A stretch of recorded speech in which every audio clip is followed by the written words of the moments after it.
Vous êtes tombé combien de fois dans votre vie? Autant que j'ai pris de baffes. Alors, combien j'ai pris de baffes? J'ai jamais... J'ai vraiment une tête à claque et un cul à prendre des coups de pied, c'est vrai. Salut Brut. Je suis avec Pierre Richard qui présente le film qu'il a réalisé, scénarisé, dans lequel il joue ici au Festival de Cannes, un film qui s'appelle L'homme qui a vu l'ours, qui a vu l'homme. Salut Pierre. C'est émouvant de vous voir au Festival de Cannes pour ce film que vous réalisez. Ça faisait presque 30 ans que vous n'aviez pas réalisé un film. Et c'est aussi l'occasion d'un hommage à votre carrière. Vous aimez les hommages, vous? En tout cas, j'aime bien celui qu'on me fait ce soir, à lequel je ne m'attendais pas d'ailleurs. Ah C'est un jeu lequel je ne m'attendais pas. Quand je l'ai écrit, le film, je ne pensais même pas que je trouverais un producteur.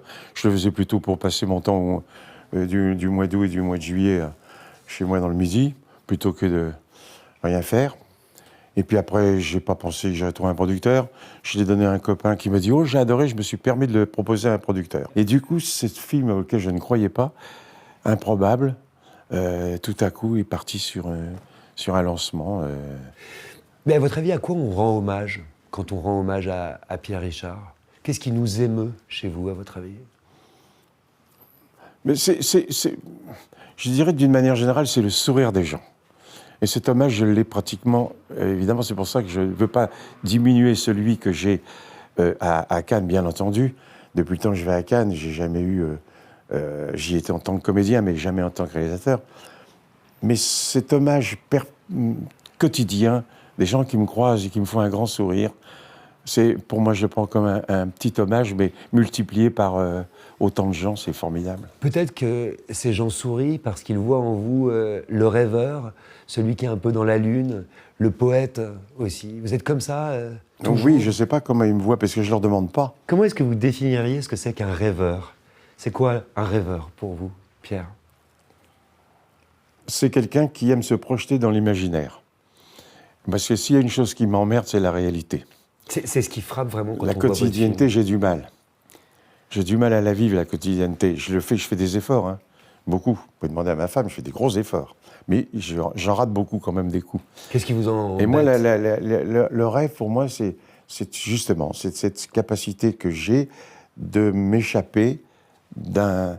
Et alors, Dieu sait qu'on en a besoin en ce moment particulièrement, dans un monde qui est en furie. Moi, j'ai une capacité de m'échapper de ça, en rêvant que je suis ceci, en rêvant que je suis cela. C'est ce qui se passe dans mon film, d'ailleurs. Oui, c'est ce qui frappe tout de suite, c'est qu'il n'y a pas de limite en fait à l'imagination, qu'on voit surgir comme ça un petit chaperon rouge, qu'on est parmi les guerriers. N'expliquez pas toutes les... Non, mais j'explique juste qu'on est soudain parmi les guerrieros, ou alors on se retrouve dans un western. C'est comme si effectivement vous ne mettiez pas de limite à l'imagination. Mais j'en ai pas. Alors des fois, ils sont pas toujours aussi drôles que ça. Mais en principe, ils sont plutôt... Mes rêves sont roses. Vous pensez bien que je fais attention à ça. Hein. J'essaie de mon imaginaire de m'élever et de ne pas m'enfoncer dans le sombre. Mais vous savez que Yves Robert, qui a réalisé donc Le Grand Plan avec une chaussure noire, il disait de vous, vous n'étiez pas un acteur, mais un personnage, Ah justement. oui, bien sûr. Il m'avait cassé le moral à un moment donné. Je me souviens, on marchait chacun sur un rail. Pour voir celui qui tomberait le premier. En fait, pas de haut, hein. C'est toujours vous. Oui. Et il me disait, je vais te dire une chose, tu n'as aucune place dans le cinéma français. Alors là, je suis tombé de mon rail déjà. Je m'y suis remis très vite, mais je suis retombé de mon rail. D'ailleurs, tu n'es pas un comédien, il me dit, tu es un personnage. Et je dis alors, il me dit, fais tes films toi-même. Et vous aviez conscience qu'il vous faisait un compliment quand il vous disait ça? C'est pas un compliment, c'était un conseil. Et c'est un conseil qu'il n'est pas tombé dans l'oreille d'un sourd. Et je suis rentré à Paris, j'ai mis 1 an et demi à écrire Le Distrait, puis j'ai été le voir, parce qu'après je ne le fréquentais plus, il était dans les hauteurs, moi j'étais dans les sous-sols. Et je lui ai dit, voilà, tu te souviens de ce que tu m'as dit? Et bing, il m'a dit, voilà. Le film, il s'ouvre et il se termine sans rien dire. Non, ne dites rien. Sur un enterrement. J'adore les enterrements. Ah bon? Non, pas quand c'est celui d'un ami. Non, mais c'est un peu comme Brassens. Vous vous souvenez, les enterrements de Brassens, c'était toujours très drôle. Les vôtres, ils sont extrêmement drôles. Et les mariages un peu sombres. Peut-être que Georges m'a beaucoup influencé. Et c'est vrai qu'il n'y a rien de plus drôle. Il y avait eu des films formidables italiens où un type, c'était Alberto Sordi qui faisait un grand speech sur le type qui était sous la tombe. Son speech était tellement drôle que toute l'Assemblée s'est mise à rire. Ça m'avait frappé, ça, parce que souvent moi, je me souviens, un jour, j'avais un enterrement, et je me suis levé comme tout le monde, vous savez, pour tourner autour du cercueil, on nous passait un goupillon. Ouais. C'est ça. On faisait chaque, et tout le monde faisait le tour, puis on le passait au suivant. Et moi, j'ai fait chaque, sauf que je ne l'ai pas passé au suivant, je l'ai mis dans ma poche et je suis parti. Et tout le monde était en train de chercher le goupillon. Il a tiré le goupillon. J'ai jamais osé dire c'est moi qui l'ai. Et ils n'ont jamais retrouvé le goupillon. Comment vous aimeriez qu'il soit le vôtre? Hein? Comment vous aimeriez qu'il soit le vôtre d'enterrement? Joyeux? Oui, j'aimerais qu'on ait de la musique. Voilà.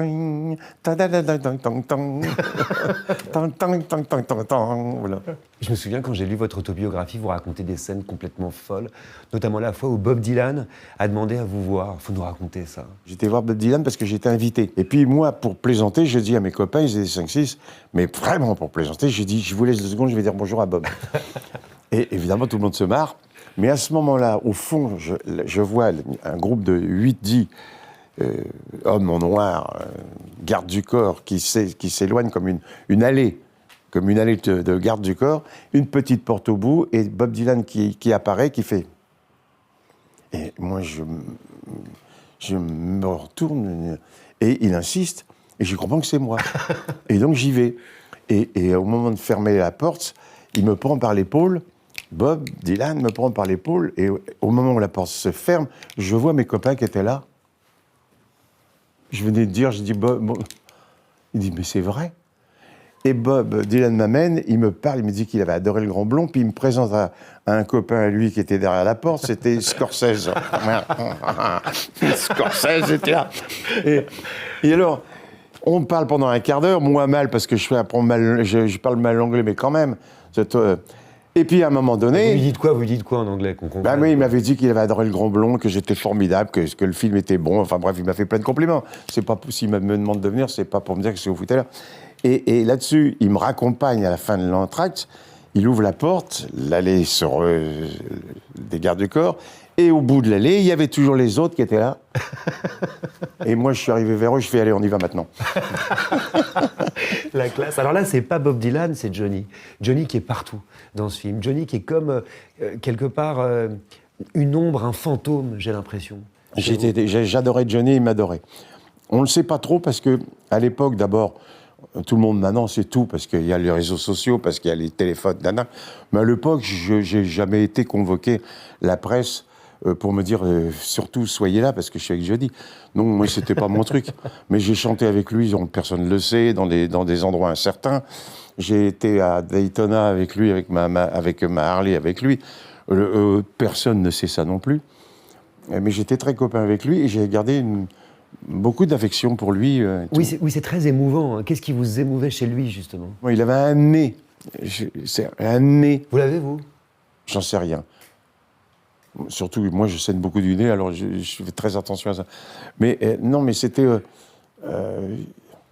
je sais pas. Ça s'explique pas, l'amitié, finalement. C'est un film d'amitié. Est-ce qu'on explique l'amitié? C'est un film d'amitié, J'ai vu une auteure, une femme qui a écrit un livre qui était très beau. Il a dit parfois les chagrins d'amitié sont plus graves que les chagrins d'amour. Et je trouve ça très beau. Et vous avez conscience qu'aujourd'hui, on vous compare quand même à Buster Keaton? Quel honneur. C'était mon dieu. J'en ai eu pas mal de dieux. Il y a eu Chaplin, mais Keaton était peut-être plus proche de moi. Qu'est-ce que vous aimiez chez lui? Cette impassibilité. Mais ça ne veut pas dire que j'aime pas Chaplin. Mais il y avait quelque chose de plus chez Keaton, cette extraordinaire athlète, qui alors là, pas possible.